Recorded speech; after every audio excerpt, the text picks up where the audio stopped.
এটা হচ্ছে বসের, এটা বস আইপি আর এলজি। মাম্মা এই জ্যাকেটটা আমি চৈত্র সেলে সেল করে দেব, ঠিক আছে?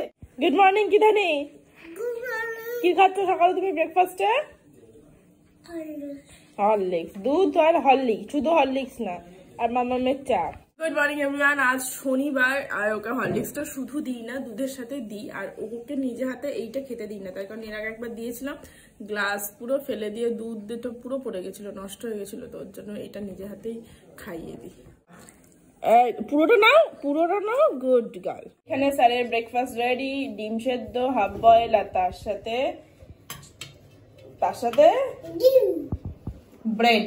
আজকে প্রোগ্রামটা টোটালি চেঞ্জ হয়ে গেল। অ্যাকচুয়ালি আজকে আমাদের তো একটুখানি পরেই বেরোনোর কথা ছিল ব্রেকফাস্টটা সেরে আর কি, ডিশওয়াশা দেখার জন্য, কিন্তু হঠাৎ করে বললো ওর অফিসে যেতে হবে, আর্জেন্ট আছে, তো ওর জন্য এখন অফিসে বেরিয়ে যাবে। দুপুরবেলাতে বাড়িতে এসেই খাবে, কিন্তু ওর দুপুর মানে তো জানো সেটা দুপুর না বিকেল, অনেক সন্দেহ থাকে। বাকি খেতে বেরোবো আমরা। বসো। Good morning. আপনার জন্য পুরো প্ল্যানিং চেঞ্জ হয়ে গেল। কি করা যাবে, সময় অসময় হয়। আমার কাজ আজকে সব হয়ে গেছে। মাসিকে আগের দিনকে বলে রেখে দিয়েছিলাম সকালে আসতে, মাসি সকালে এসে সব কাজ করে দিয়ে চলে গেছে সকাল সকাল।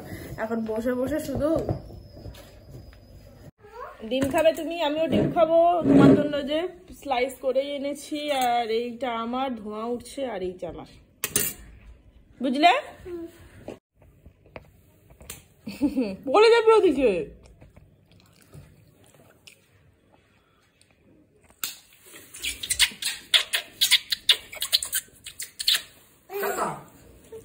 আসতে ডিম আছে মুখে, আসতে লাগবে হাতে।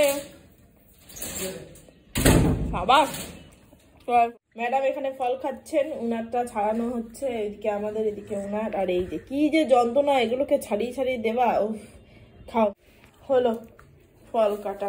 টেবিলেই থাক, নালে ভুলে যাবো।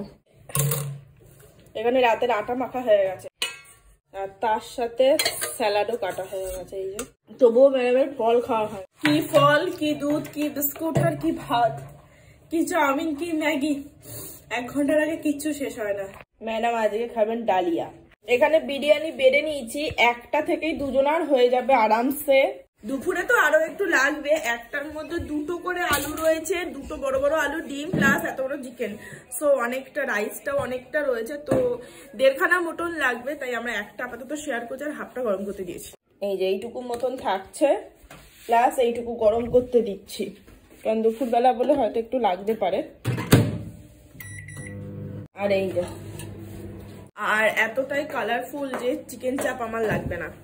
এই নাও, সুন্দর চিকেন চাপ সাথে খাবো। কেমন খেতে? আমার তো দিল খুশ, খাচ্ছি অনেকদিন পর। সত্যি কথা বলতে যত বিরিয়ানি খেয়েছি আমি নিয়ে আর্সেলান, এই মানে বাড়ির কাছেরটা আর কি, সবচেয়ে ভালো খেতে এই বিরিয়ানিটা। মানে পার্ক সার্কাসের যে মেন ব্রাঞ্চের বিরিয়ানিটা অসাধারণ খেতে, অসাধারণ। নাও রেডি হয়ে গেছি, এখন অনেকটাই সুন্দর হয়ে গেছে, 8:15 মতন বাজে। এখন যাবো হচ্ছে ডিপিতে। প্রথম কাজ হচ্ছে আমার ইয়েটা আর কি, ওই ফোনটা, ফোনের কি সমস্যা হচ্ছে, কেউ ফোন করলে না আমি শুনতে পাচ্ছি না, মানে খুব অল্প আওয়াজ আসছে, অথচ স্পিকারে দিলে স্পিকারের মতনই শোনা যায়, হেডফোনে ঠিকঠাক, বাট ফোনে যদি কথা বলি নর্মালি তাহলে খুব কম শুনছি। তো এটা কেন হচ্ছে বুঝতে পারছি না, ওর জন্য ডিবিতে অ্যাপেলের স্টোর আছে, ওখানেই যাব। আর ওটা হয়ে যাওয়ার পর ওখানে তো রিলায়েন্সও আছে মনে হয়, তো ওখানেই ডিশওয়াশারটা দেখবো। আর আসার পথে যদি টাইম থাকে তাহলে গেট স্টানে দেখবো। এখন অলমোস্ট 8:15 মতন বাজে। আর এই জ্যাকেটটা আমি চৈত্র সেলে সেল করে দেবো, ঠিক আছে? তাও 2 দিন একটু পরে নিচ্ছি, কারণ এটা একটু বড়, মানে হাতটা ঠিকঠাক হলেও কেন জানি না আমার পোষাচ্ছে না ব্যাপারটা। বাকি এই যে ম্যাডামও রেডি হয়ে গেছেন, এটাও পরিয়ে দিলাম, কারণ এটা 2 দিন পর ছোট হয়ে যাবো এই চক করে। চলো। আর এই যে স্যার আজকে পুরো ব্ল্যাক। চলো না, আমরা চলে এসেছি। এবার আগে যাব ফোনটা কাজটা করতে। বুকের ভেতরটা ঢিপ ঢিপ করছে। এখন যদি বলে ফোনটা রেখে যেতে হবে 3-4 দিনের জন্য, তাহলে আমার হয়ে গেল। প্রবলেমটা মিটেছে মোটামুটি, বললো 2 ঘন্টা সার্ভিসে রাখতে হবে, তাহলে বোঝা যাবে, তখন ওরা বলে দেবে ভালো করে কি প্রবলেম হয়েছে। রিলায়েন্স ডিজিটালে চলো। এটা হচ্ছে বসের, এটা বস আইপি আর এলজি। মাম্মা এটা 13 প্লেট, 13 প্লেট না 12 মনে হয়। এটা 13, ওটা 14, এটা 16। ও আমরা ডিরেক্ট শপিং মল থেকেই বেরিয়ে গেছি, কারণ এখানকার সেগুলো অনেক বড় বড়, আমাদের একটু ছোটোর মধ্যে রাখবে, বলতে গেলে ভোল্টাস পিকো যেটা আছে সেই মডেলটা। তো এখন আমরা গেট ইস্টার্ন যাচ্ছি। গেট ইস্টার্ন এখানেও ভোল্টাসটা নেই, সব জায়গার একই সমস্যা, বড়গুলো আছে এলজি, বোস এই সমস্তই আছে। তো এখান থেকে বেরিয়ে যাচ্ছে। এইটা কত সরস্বতী ঠাকুর দেখেছিস, কত সরস্বতী ঠাকুর। আমরা এখন খোসলাতে এসেছি, আর এখানে বলছে তো সবই আছে, এখন দেখা যাক। পালটা বড্ড খারাপ, এখানেও ভোল্টাস নেই, সব জায়গায় এলজি আর আইএফবি। এসেছি লাস্ট অ্যান্ড ফাইনাল হোপ, গোড়াবাজারের গেট ইস্টার্ন। গেট ইস্টার্ন বন্ধ হয়ে গেছে, খোলা থাকলেও লাভ ছিল না, কারণ ওখানে এলজি আর আইএফবি আছে। বাকি এখন এসেছি মোড়ে ওটস নি, এই যে ওটস, এই যে এটাই থাক ছোট্টর মধ্যে। স্যার দেখছেন ব্রাশ, এই যে 1 বছর, মানে তুমি 2 মাস অন্তর অন্তর ব্রাশ চেঞ্জ করবে? দিয়ে দাও বাবাকে, চলো এবার বাড়ির দিকে গো, চলো। লিফট আজকে টানতে হবে, কথা লিফট আজকে নামানো নেই। ডিশ ওয়াশার আমি ডিপিতে, রিলায়েন্সে গেট ইস্টার্ন, গোড়াবাজারের গেট ইস্টার্ন আর খোসলা সব জায়গাতেই দেখলাম। মোটামুটি বস, এলজি আর আইএফবি 3টে ব্র্যান্ড সব জায়গাতে রয়েছে। আর গোড়াবাজারটা তো বন্ধ, বাট তবুও আমি জিজ্ঞাসা করলাম যে ভোল্টাস আছে কিনা, বললো না ভোল্টাস রেকো নেই, এলজি আর আইএফবি আছে।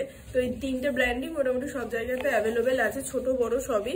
কিন্তু সমস্যা হয়ে গেছে এগুলোর দাম অনেক বেশি, এর হাফ দাম ভোল্টাস বেকো। আর আমি ডিশ ওয়াশার একটু কম দামের মধ্যেই নিতে চাইছি, কারণ কেমন কি এক্সপিরিয়েন্স হবে ওটার সঙ্গে তা তো জানি না, তো ওর জন্যই আর কি। বাকি কালকে রবিবার আছে, কাল নয় পরশু একটু দূরে যে স্টোরগুলো আছে সেগুলোতে ফোন করে দেখবে কোথাও অ্যাভেলেবেল আছে কিনা, তাহলে দেখতে যাবো। আর তা না হলে ভাবনা চিন্তা করব বাকিগুলো নিয়ে। রাত্রিবেলায় ম্যাডামের আছে বেগুন ভাজার ফেভারিট, আর আমাদের আছে হচ্ছে চিকেন চাপ, 1 পিস চিকেন দুজনের জন্য। বাকি চলো রাতে ডিনার রেডি, খেয়ে দিয়ে নেবো। কাল আছে রবিবার, তাই আজকের এই ব্লগটা এখানেই শেষ করে দিচ্ছি। দেখা হচ্ছে আগামীকাল। ততদিন বলতে আছি বাবা, অ্যাকচুয়ালি মনে মধ্যে ফোনটা নিয়ে ঘুরছে কেমন একটা, সত্যি কথা বলতে লাস্টে শেয়ারই করিনি তোমাদের সাথে। আমি শুধু টেনশন করছি ইনকেস ফোনটা যদি 2 দিনের জন্য রাখতে হয় তাহলে কি হবে, মানে কি করে ব্লগ করব, ওর ফোনে তো সম্ভব নয়, মানে আমার মাথা কাজ করছে না। যাই হোক চলো আজকে ব্লগটা এখানে শেষ করছি, দেখা হচ্ছে আগামীকাল। ততক্ষণ সবাই খুব ভালো থেকো, সুস্থ থাকার অবশ্যই সাবধানে থেকো। Tata and good night, by.